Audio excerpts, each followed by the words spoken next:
So Yay. we live not too far from each other. We've actually met in person before, but before that, we actually met online in a mastermind group that we are a part of. I know you are into masterminds. I'm big into masterminds. So I was curious, when did masterminds enter the picture for you? And or maybe color in any of your early entrepreneurial journey into starting your business. Yeah, I love that question. Um, well, before I was an entrepreneur, I was a teacher. And it was great. Like the teaching part was great. But I think one of the things that I really craved that I was missing is we were very siloed in our classroom. And if we did talk to anyone, we were siloed in our department of the subject we taught. And I actually wanted to be doing cross collaborations across departments because I really believe that we shouldn't be teaching in silo. Life doesn't happen in silo.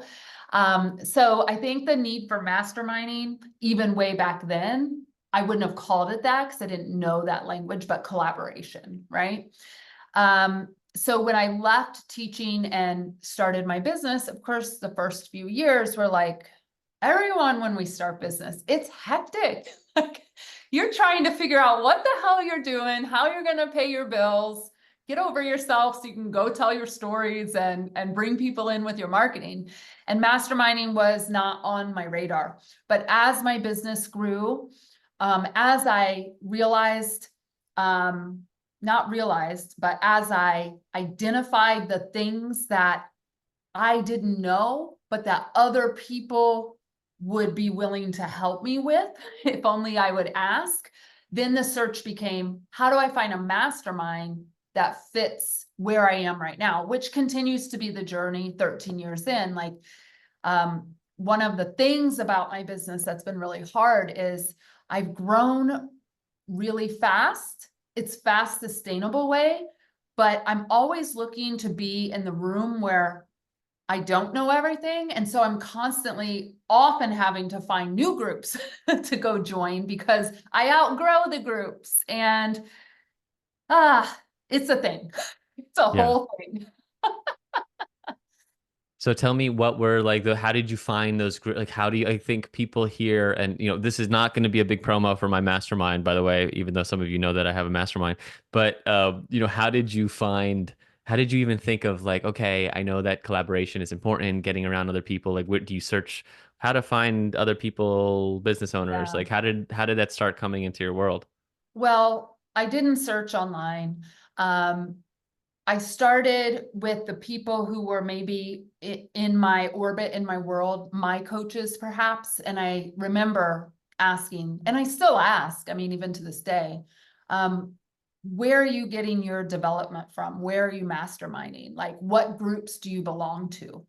And really, it's word of mouth. And then what I like to do is I go read the page. If there's a page, go read about it. And then I set up a meeting with the person who's running the mastermind. Because at the end of the day, I need to feel like we're going to connect energetically and get along. And just by the nature of my work, I'm an email marketing strategist and a messaging strategist. It's been hard to find communities that are really doing marketing in service of people, are doing it in an ethical way, are not filling programs or masterminds to capacity, are not like going for the quick sale. And that's been the hardest thing is where are my aligned people? And as I grow, it continues to be the thing. So Where good, are the yeah. aligned people? Yeah, I mean, there's so many groups out there, that are just about revenue, right? Just about money. And that's great. We need to make money. We need to have a sustainable and hopefully thriving business, and that's a part of it, but doing it in a way that we feel really aligned and it feels really good and works for, is nurturing and supportive of everything. And so how has being in masterminds helped your business or helped you grow fast? Or how did when I hear that, there's a part of me that wants to know about your specific growth, but also like I know you have so much to give around helping others with their growth, but maybe they're both like similar insights. Yeah. Yeah. Well, I think like just to address my growth, um, I learned early on. I mean, I learned a couple of things early on. No matter where you're going to share your business, if or your service or goods or whatever that is, if your messaging isn't resonating, it doesn't matter how good the marketing strategy is, right? It doesn't matter how good my emails are if the people on my list can't hear what I'm saying because the messaging isn't resonant with them, right? And um, for many years, I fought that actually. I wanted to only help people with like the brass tacks marketing strategy. And I realized it was such a disservice to my clients and to people because I could give them the best marketing strategy, but if they didn't have the messaging as the foundation, it didn't matter, right? So me learning how to teach messaging frameworks made my messaging better, which only supercharged the growth, right? At the end of the day. So I'd say, how do you have and fast growth, it is relative. So I think we need to be honest that is relative to everyone, whatever that means. For me, I was at 6 figures within 2 years, and have gone on to, multiple 6 figures into the 7 figures with the power of giving a shit about people. That is the number one thing. I mean, there is no secret sauce to this. I wouldn't be around 13 years later and have the business I have if I didn't care and love people. That's people who buy, people who don't buy, people who write and say, I don't agree with your viewpoint, right? You've got to care and you've got to love people. Because at the end of the day, business is a people business, right? Business is about the people. If you want to stay in business, I think it's about the people. Well, I think you're talking to people in this audience I know who deeply care about people and want to do a really good job. And I think the question that comes up from what you shared around messaging, I can imagine, and even myself, not even understanding what that is. Like, okay, what are you talking about when you say messaging? Yeah. Yeah, it's a whole thing. We just actually, because we were getting the question so much, we're releasing season 7 of our podcast now, and every episode is on brand messaging. There's 8 episodes where we're dialing it in. But What's the podcast called? Just to plug it while it's here. it's called Grow Your Business for Good. Love it. What a great name. Yeah. Um, let's see. Messaging is such a big topic, so I'm glad that you asked that. I like to say it like this. If we all envision an island in an ocean, the only thing that we can see, from above is the top of the island itself. But if you go all the way deep down to the ocean floor, it is sitting on a foundation, right? And messaging is that foundation. So messaging is everything. It's the email signature. It's how you respond to people. It's your website copy. It's your blog copy. It's your emails. It's your social media copy. It's the things you say. It's the things people wonder that you don't say, and they fill in the gaps for you, which is interesting when you think about it, right? I have people, this is crazy, but I have people literally across the world in a grocery store, and they see something that says joy, like the joy of the season was on Oreos last year, and they're texting me pictures and they're like, I thought of you because I saw the word joy. That's great. So your messaging lives beyond, all the words we have to use to keep a business going. And one of the cases I love to make is your brand messaging is really about how you make people feel. How do you make people feel every time there's an interaction with you? And that's huge when you really think about it. It's a good example. I'm having a is it different than branding in any ways? Like is it just because one's using words and one's using aesthetics? Is that maybe a Yeah. simple way to think of it? Yeah, so more people generally seem to think about branding as your logos, your colors, which are important, right? Those make people feel certain ways too. But beyond all of that is the words that you use day in and day out in your sales calls, in your marketing, in your email copy, in your LinkedIn posts, in your podcast. Like it's all messaging at the end of the day. What does the lack of strong messaging look like? Like, do you know Oh, someone that you've worked with and like, yes. examples of that? Um, so it sounds like, um, I'll give an example. I help coaches make more money. Yeah, And that is common. sure. That is common, but to me, that's like bad messaging. Okay. There's a lot of things in there. All right. If you compare that to like my statement, if we will, I help coaches, consultants, and service-based business owners deepen relationships and double revenue with the power of email marketing. It is so clear, right? Yeah. Everyone knows from that statement, they either know, would I fit in here? Am I using email? Do I want to? How do I feel about email? Is this something I'm curious about? What's she mean deep in relate? Like your messaging should be creating that kind of response.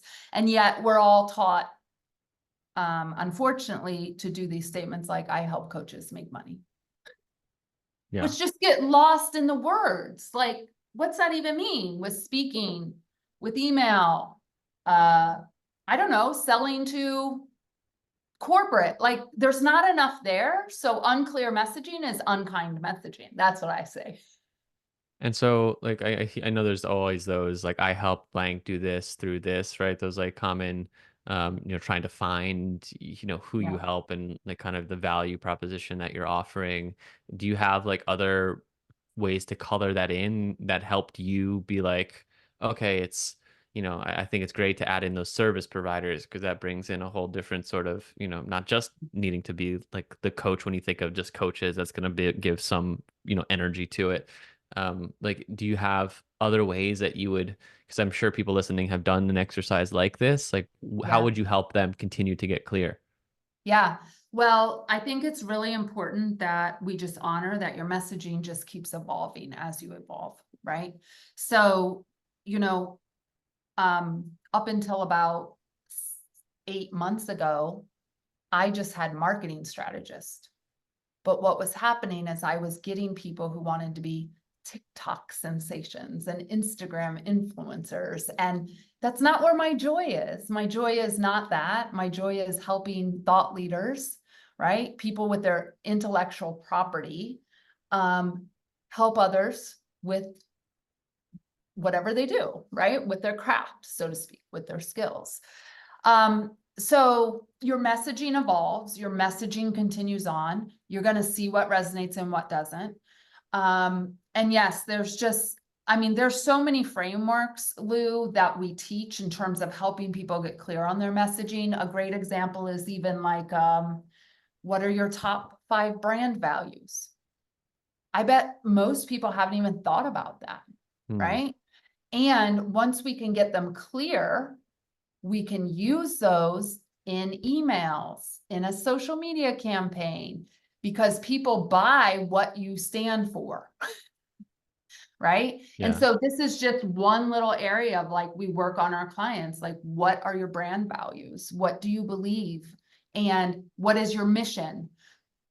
Who can you align your mission with? How do you use your mission to call in like your best clients, your best collaborators, your best connectors? It's big. It's a big, big topic. Yeah. I love that. Thinking of brand values. Is there an exercise that you would take people through? Or like, I'm just even thinking, I was like, I wonder what a meditation I can create that helps people come up with their brand values. Yeah. Oh I my mean, it's gosh, similar to your that own would be fun values, to right? It's collaborate like, on. yeah. Um, let's see. What most people do, let me start with the opposite. What I think is not helpful. Most people would go Google how do I define my brand values or what are my brand values, right? And you get a list of about 400 adjectives, and that's not an exaggeration. And I then know they're this. telling you to sit there and just like go through. It's That's it. overwhelming. It's not a good It's way. not I personal. totally agree. Totally agree with Yeah. that. But that's what most people do. So of course, we flipped it. We actually teach brand values in terms of first your mission. So our mission here is to really help people have more joy, more revenue, and more time off. Those are our values, right? Why the joy? Because I know marketing does not bring a lot of people joy, and I needed to crack through that noise real fast. So joyful marketing was born years ago, right? Why more revenue? More revenue allows you to have more choices, give to donations, hire more team, whatever those things are that are important to you, right? And then more time off. I saw so many business owners like hustle, hustle, hustle, not taking time off. They get all unbalanced, out of whack, burn out, close the business. Now I got to go get a job again. Like that's not joyful for anyone, right? So those are our values. And so the values really come from what are the core beliefs that we believe. So I would ask you, Lou, like, what is one of your core beliefs as a human? A core belief is that I am human with a deep connection to something I can't understand, and that I feel like my time on earth is of service or to be an instrument and to be guided by that first and foremost. Yeah. Okay. That is so beautiful. And we could finesse that a little, but to lead with that, can you imagine if your website homepage led with that? Now, maybe it does. Mhm. I don't know because I haven't looked at it, right? But your website homepage, like we landed there and say, we are a community who believes that we are here a limited time on earth and we're here to do good for the world or whatever that is. Yep. You can automatically just feel the expansiveness in that, right? Mm. So the values of the brand or of the business really come from, in most of our cases, we are the CEO, we're the owner. They come from what we believe. It's why we started businesses. And I don't understand why so many people hide that. Like it's the biggest differentiator for people, really. Love that. So really valuable. Let's move more into specifically like the email, like the email marketing, sending emails. I mean, there might be some people newer to it. I know I think this to me and you, like we understand like why it's important, but maybe just on a very high level, like email 101, like why should people be thinking about email marketing and its importance in business and communicating with your audience? Okay, good. I'm going to give you my top 3 reasons because I speak on this all over the world. All right. So reason number 1, when people join your email list, they have total choice. That's important to leave or come when they want. I call this permission-based marketing. We can hit unsubscribe at any time on any list we don't want to be on. But when people join your list, they have given you permission to share with them. And most of the people that I realize have this like hate relationship with marketing, it's because they're sitting on social media shouting with all the other noise, and nobody actually asked for that information. Can you know what I'm talking about, right? Like we log into Facebook right now. I don't know about you, but I'm seeing all the political stuff and all the ads and all the discussion around it. Whether it's political or me advertising my business, nobody's asked for that. That is like what I would call disruptive, not in a good way.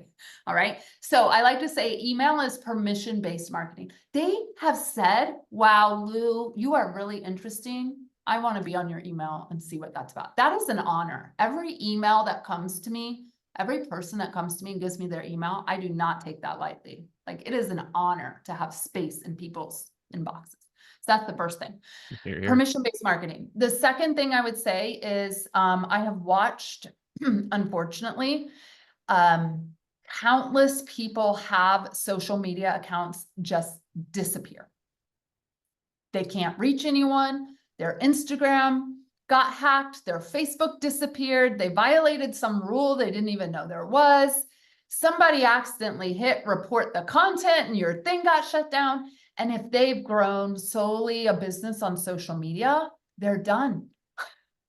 Your audience is gone, right? So I like to say social media is like you're borrowing someone else's house until the house is no longer there. So we need to actually build your house in your email so you can communicate with people, right? So those are the first two. And the third one is, you know, when I do a lot of training around this, email converts 42% higher to sales than social, which is huge. And if you think about how many people are betting, like they're focused on social, social, social, social. We hear it all the time, but they don't have the business. They don't have the revenue. And I'm always like, can we just get your social people over to your email and then we can cultivate a community in your email? And that's really the deepen relationships and double revenue, because I'm all about the community and I'm all about people gave me permission to be there and I like it. Yeah. Yeah, it's the biggest difference. The way that I've thought of exactly what you said, what your first point is that with email and with YouTube too. I actually think YouTube as not a social media as far as an Instagram and Facebook, because with YouTube and email, we're both, you go into the thing, right? You're, even if you're not like subscribed on YouTube, like you get thumbnails, you're deciding to go deeper. With Facebook and Instagram, it's coming at you, right? You can't decide.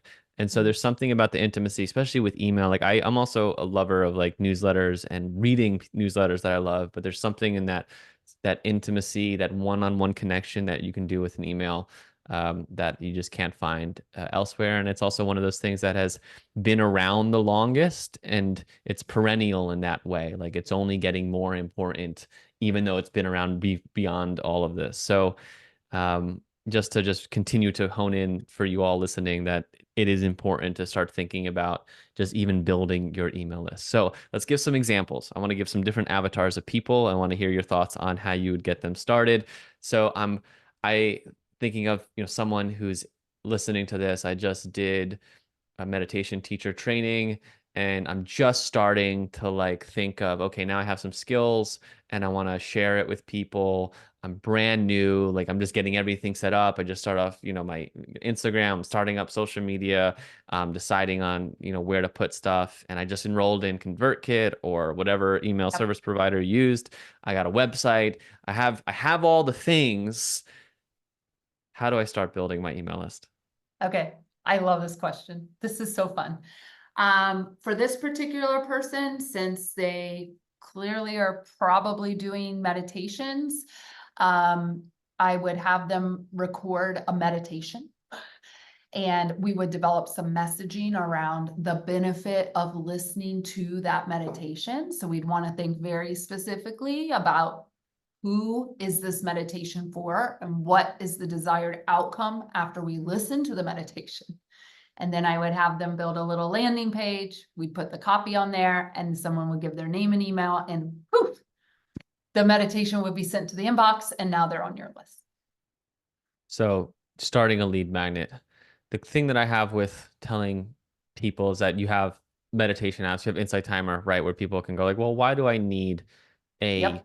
why do I need to take your meditation when I can go and take, you know, thousands of other meditations? So I sometimes tell people that maybe it's not a meditation, like can it be something else? But it is the easiest thing to do, even if you're sending people to an app like Insight Timer, but they're getting on the email. So okay, lead magnets. Let's park here. What? Okay, let's keep with that. They got the landing page set up.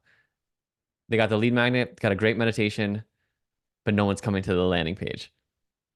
They have to market it on social. You have to tell people your meditation is there. Okay, yeah, but they have And no that's really following. They have no important. following on social. Yeah, you have no following. Well, we all start from zero. We all do. And if you lose your account, you're still going to start from zero. So you might as well start now.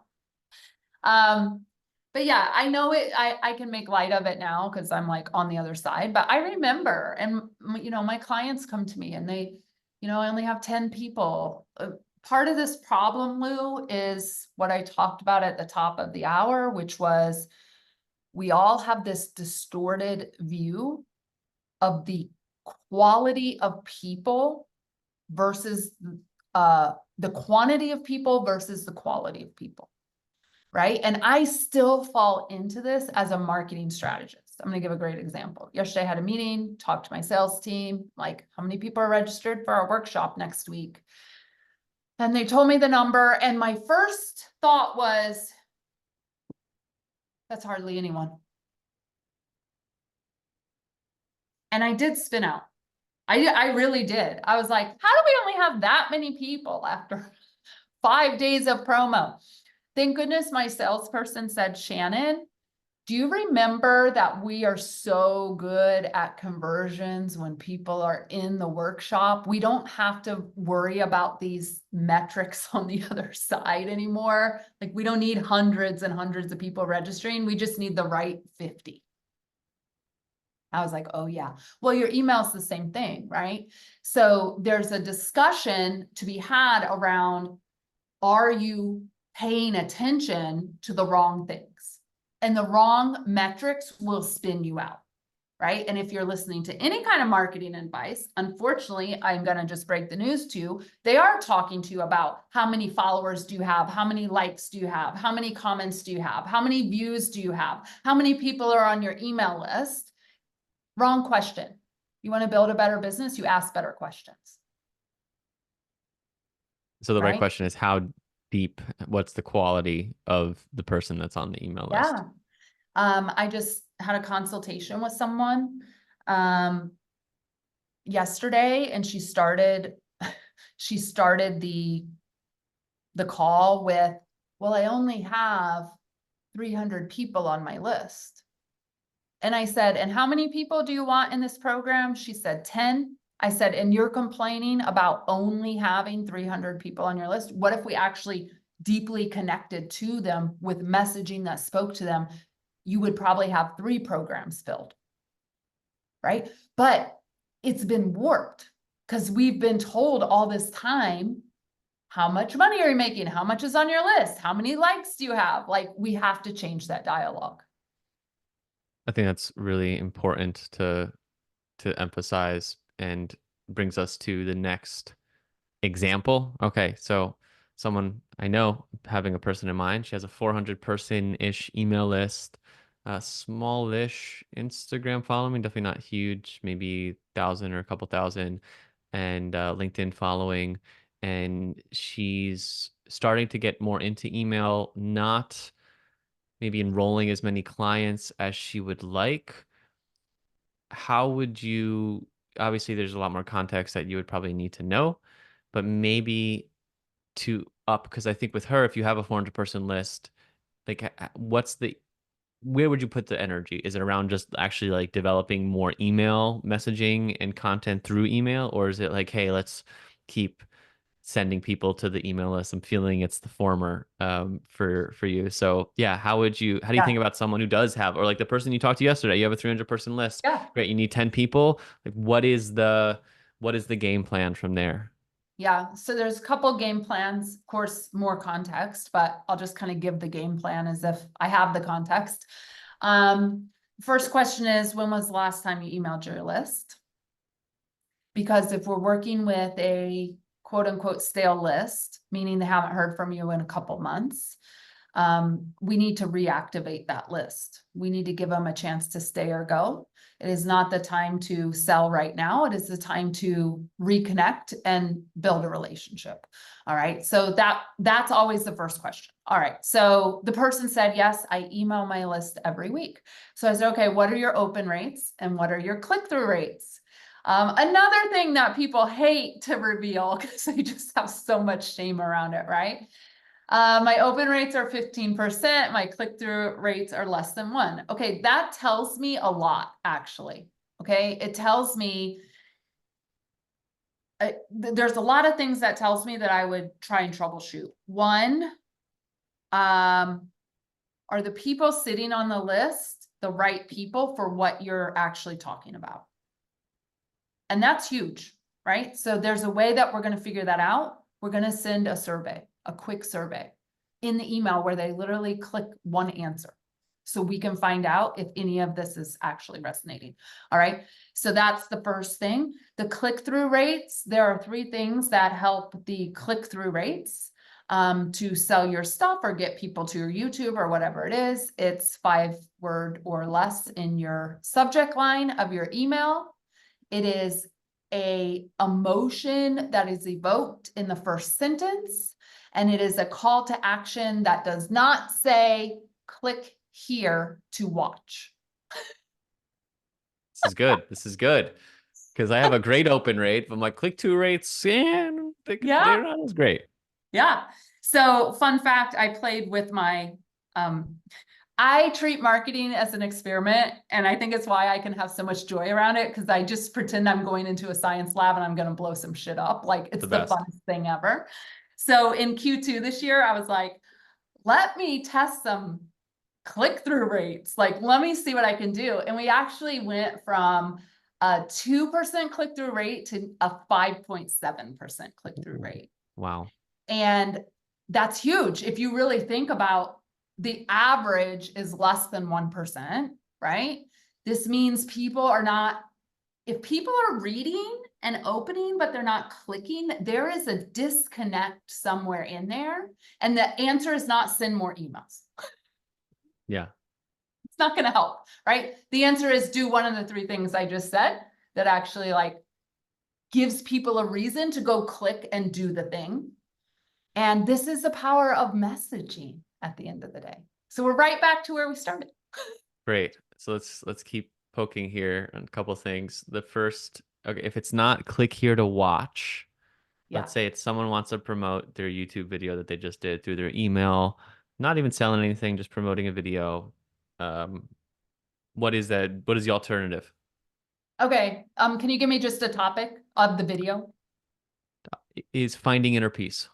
Okay. Here's the email that I would send. You ready? Let's go. Dear Lou,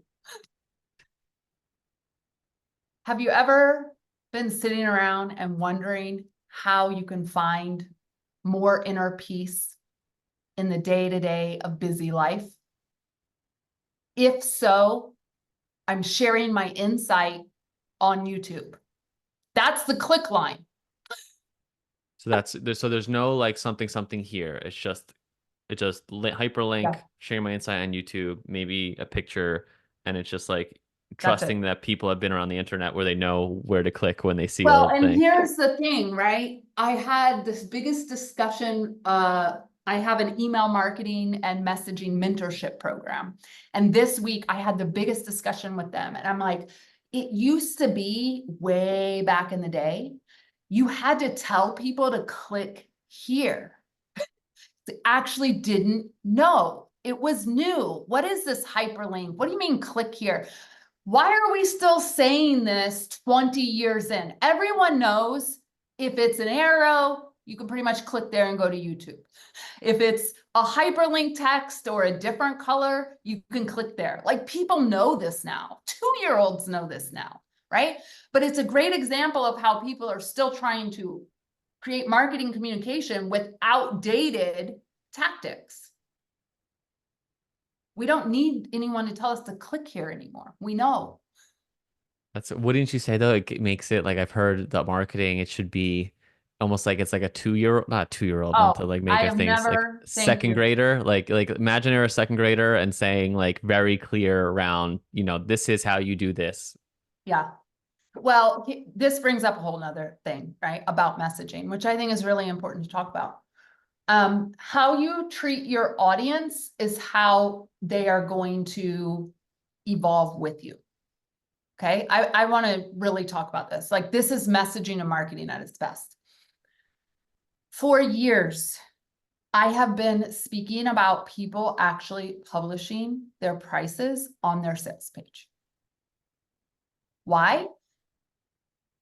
You wonder why you're taking so long to sell people. You wonder why you have 20 calls and only 2 people buy.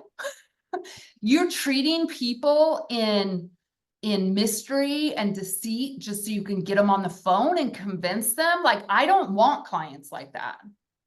I want clients that have read the whole freaking long sales page and the 5 emails and they know the price. And when they get on the phone, they have like 5 questions. And then they're like, this was easy. Yes. Right. So you train your people to respond. And this whole thing of creating marketing, like, you know, I've heard it, 7-year-old or second grader, water it down, make it short, people's attention spans or whatever. I mean, I don't know about you, Lou, but to sit and meditate and be mindful, it's work. It's not a fast fix. So are you going to train people in your email audience and your social media to get fast fix solutions? And then they come in and they realize this shit ain't aligned. Like, there's a lot here, right? So many moons ago, I ditched, talked to him like a 7-year-old. No, my people are like fully grown adults who can freaking think for themselves. They can also choose between 2 things to click. This is great. I love this. And by the way, I don't think my audience is 7-year-olds, just so speaking that out there. But I have heard that, and I do try to make it like, okay, click here or sign up here or enroll here.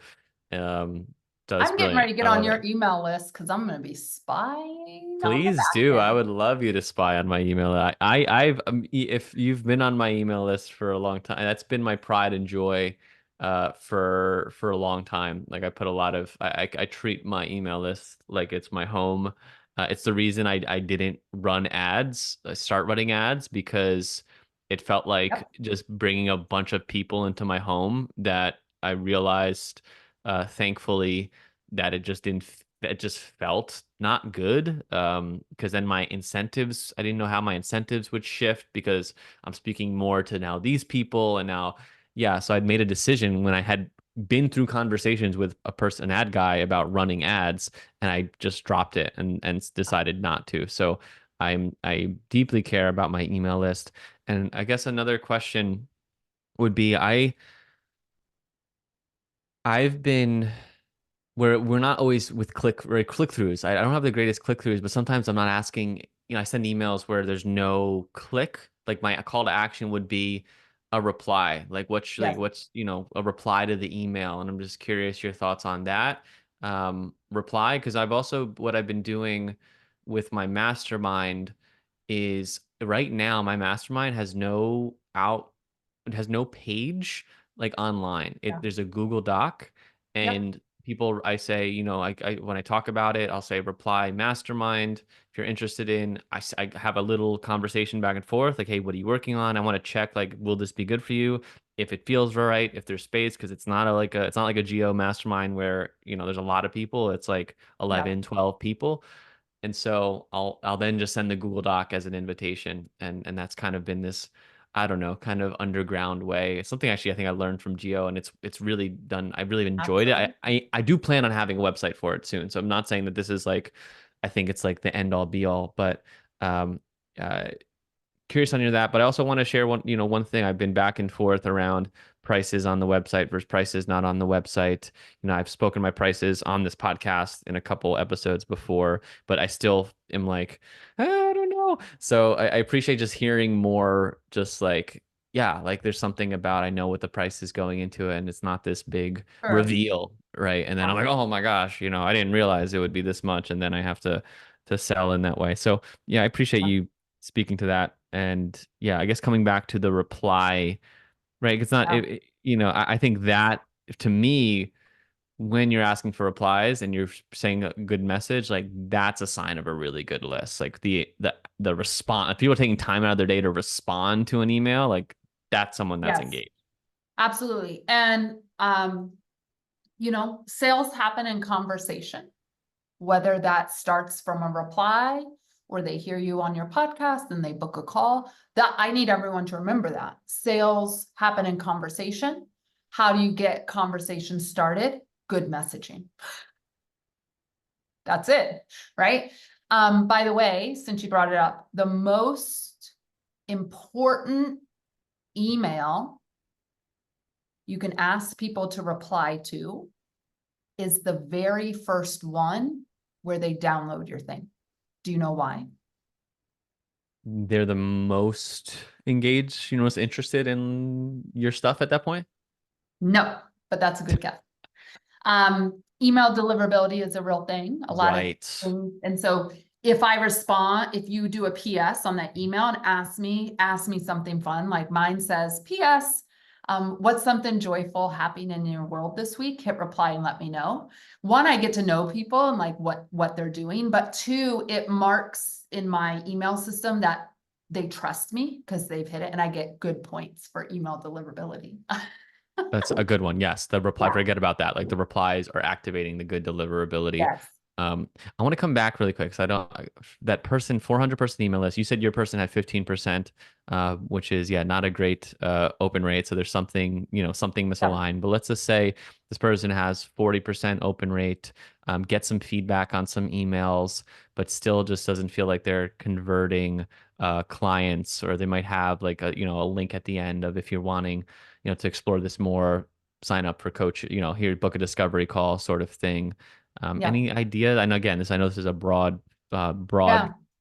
Well, I wouldn't know without digging a little deeper, but one thing that's been working really well for myself and all my clients, because we have an email, we bring people from social to email. So we've talked about that. Then we need to do something to activate them, give them an experience. I call this a marketing experience.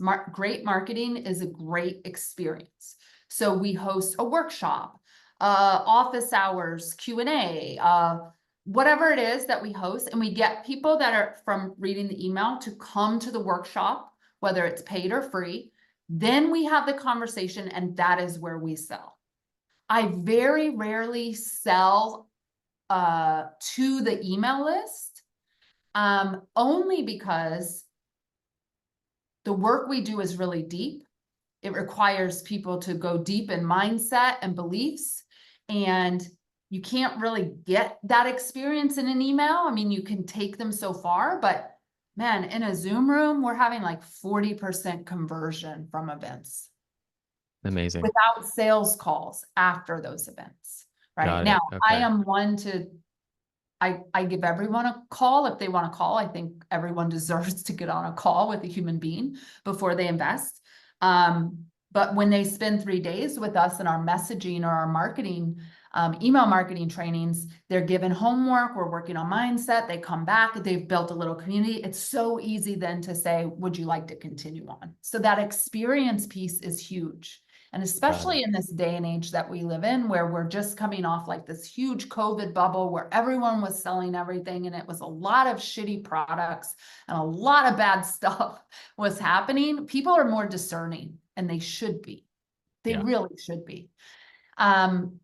So all of that to say, this person might want to try one, doing the survey. Let's see what they're interested in. If we get some data there, can we run a roundtable, like something not that takes a lot of energy, but like get people to a roundtable or to a discussion of some point, and then let's see what happens. So that would be the path that I would probably take. Amazing. And Shannon, you're gonna meet the person that we're talking about, because you're being a guest on my mastermind in September. So this might be fun to, like, you put this into real life. And so then the next question that naturally comes, I don't know if you have a process. I know a lot of people listening, myself included, get uncomfortable with selling, right? With the pitch, especially after you just poured your heart out into this workshop, and people are like, oh, this is amazing. And then you're like, oh, now I'm gonna sell that. Like, ah. So do you have any thoughts on that? Yes, there is a way to do this where it's not slimy. Yeah. I'm going to say it right now. I'm going to pretend you're at my workshop. Okay. Okay, yeah. Here's how it goes. It's called the covenant, by the way. I help people script this out so it's not weird. Hey there, everyone. Welcome to Joyful Email Marketing. I'm Shannon Hernandez, and this is Amy Hager, and we're going to be spending the next 3 days with you, helping you understand the power of email marketing and the power of messaging to deepen relationships and double revenue. Throughout this entire experience, you're going to hear about our program called the Content Personality Club, where we help you deepen relationships and double revenue. We'll talk a little bit more about it each day, but now let's grab your workbook and get started. That's it. And so they're doing it, but where's the pitch? The pitch is at the end. We're at the end, and you say, okay, I always say this because I'm a former teacher and I like want to know that I'm worth people's time because time is valuable. All right, before I share the program with you and what we have and how we can help you, can you please rate in the chat 1 to 10? 1, I should have stayed in my bed and taken a nap. 10, this was worth every ounce of energy and effort that I put in. I always get 10s. All right, great. Before I talk to you about your homework, because you know you have homework, we are actually going to share a little bit about the Content Personality Club and what it looks like to work with us. It's a conversation. Just simple, right? And then it's like, it looks like this, it looks like this. Here's Okay. the thing. You know why it gets weird, Lou? Because, I mean, I used to do it weird. I didn't make sales either, by the way, because I was so nervous about switching from teaching to pitching. And I had to find this way that, okay, all of it's teaching. I'm also teaching people how they can work with me. I'm also teaching people what their next step is if they're interested. So I quit going from teaching to pitching, but then I seed the offer all along the way. It's not a surprise. And in fact, I will tell you, I start seeding the offer when they register for the free or paid workshop. It's in the email. Here's the information. And by the way, you are going to get a preview of our Content Personality Club. If you want to read more about it now, read it here. Like, it is everywhere so they know and they're very clear. Like, this is not we're not about click and bait here. Right. Click, So it's just bait. clear, like, yeah, you're gonna offer something at it, right? Instead of, I think just even saying that, like, hey, welcome to this workshop, here's what it is. At the end, if this aligns, we're gonna also show you ways to go deeper. For those that want to go deeper, great. And for those that don't, awesome. I'm gonna Yep. join your next workshop just to give a 1 and just to see how you handle that live. Okay. Just to be the jester. No, just kidding. I'm going to Um, say, Lou, you forgot your 2 zeros on the end. But let good. me come back to a minute about pricing on the page or off the page. Okay. I don't know any other way to say this. Like, you just got married. I'm sure when you guys went to look at tuxedos and dresses and venues, you knew the pricing. Like, these are normal things. We go to the grocery store, we have $40. We need to know what things cost, right? Sure. I shop at CarMax only. And the reason why I had this epiphany at CarMax, our car had broken down, it's literally on its last leg, going over the Staten Island Bridge. The engine goes out and we're going on the down. And I'm like, please brakes. I hope the brakes work. And so there we are.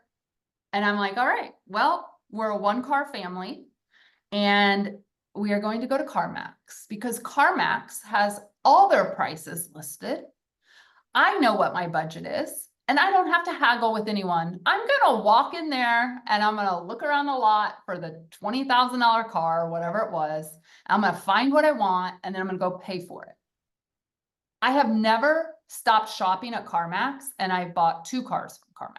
But that's the reason why. I don't want to be surprised. I don't want people saying, yeah, but if you do this, you get this discount. No, I don't even like bartering in countries when you go. Like, I don't even barter with people. My friends get so mad. They're like, it's part of the game. And I'm like, I don't do that. They say 10, I'm giving them 10. You get it for 2, good. I'm giving them 10. Right. Yeah. Relatively, it's still probably good for you. Absolutely. Yeah. Yeah, it's so right, and it's clear, and yeah, it's a good conversation to have because I keep find myself for whatever reason going back and forth, and get different advice from different people, right? Different people that saying, well, they're not going to know the value of it if right from afar, right? That you need to get on the call and then you can understand that there's like the value from being in that conversation and then like, oh yeah, that there is something valuable here, or they might see themselves as someone who can't afford that kind of price. And so they wouldn't price if they got on the call. They might be like, oh wow, this is something. But I totally hear and I trust, yeah, yeah, continue to work with that and how I think about Yep. it. So thanks for Yep. talking about it.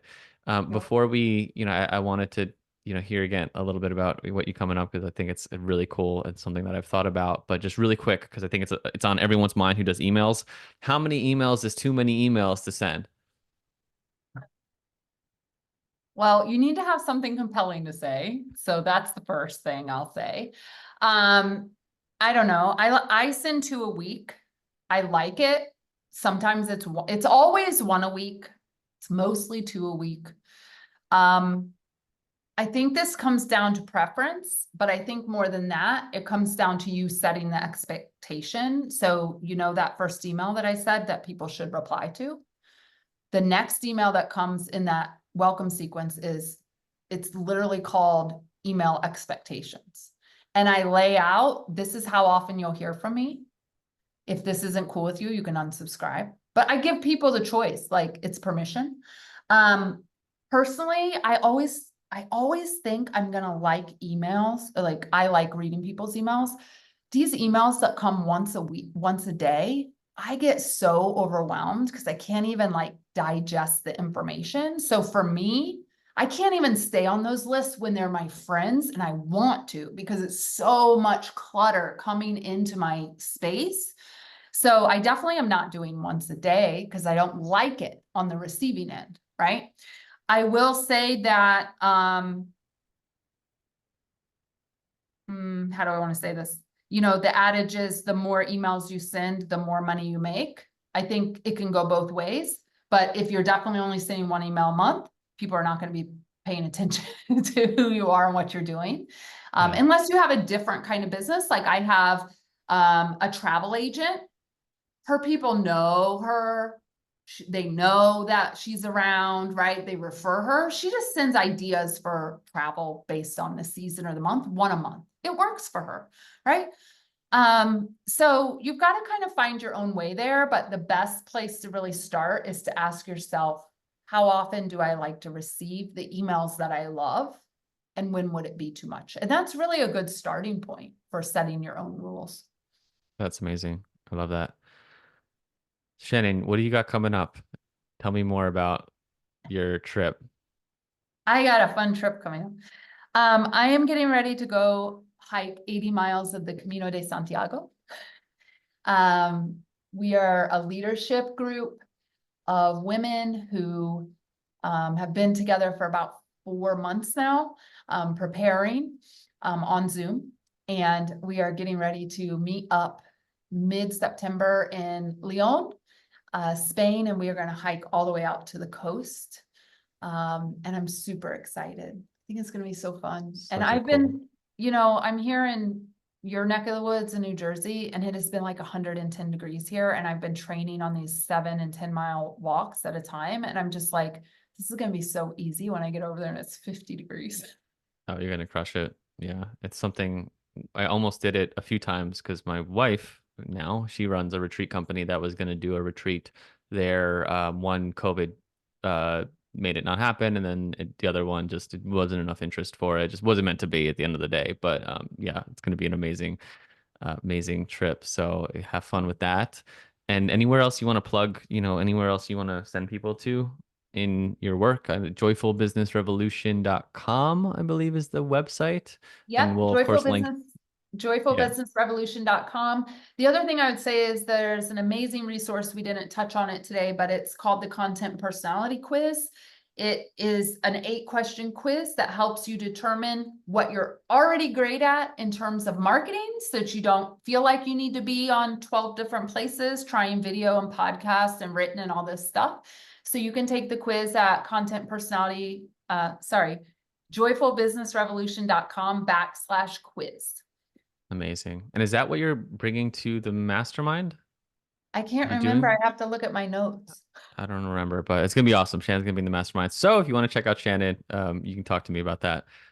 So thank you, Shannon. Everyone, go check out all of her marketing wisdom. This was super fun. I think we could have talked for another hour around email. Maybe we'll have to do it again.